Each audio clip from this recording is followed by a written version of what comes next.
Dans cette première partie, nous abordons la distinction entre l'expérience et la réalité. L'expérience, souvent façonnée par nos croyances et notre conditionnement, ne constitue pas un véritable chemin vers la compréhension de la réalité. En surface, nos expériences peuvent sembler essentielles, mais elles ne sont en réalité qu'une évasion de notre véritable être.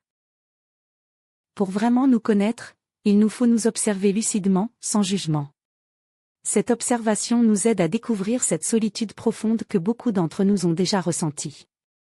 C'est dans cet état de vacuité que nous commençons à comprendre que nos valeurs et croyances sont souvent obsolètes.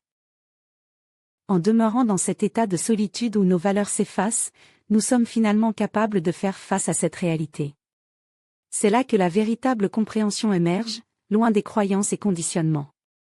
La solitude n'est pas un déclin, mais un pas vers l'intensification de la vie.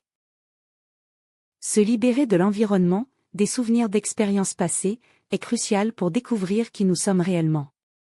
Dans cette solitude, il n'y a pas de choix à faire, seulement une acceptation pure de ce qui est. La peur ne réside que dans notre résistance à cette acceptation. En conclusion, réaliser que la peur nous empêche souvent d'accéder à la réalité est essentiel. C'est seulement en acceptant ce qui est, sans rejet ni hésitation, que nous pouvons commencer à appréhender les vérités profondes de notre existence.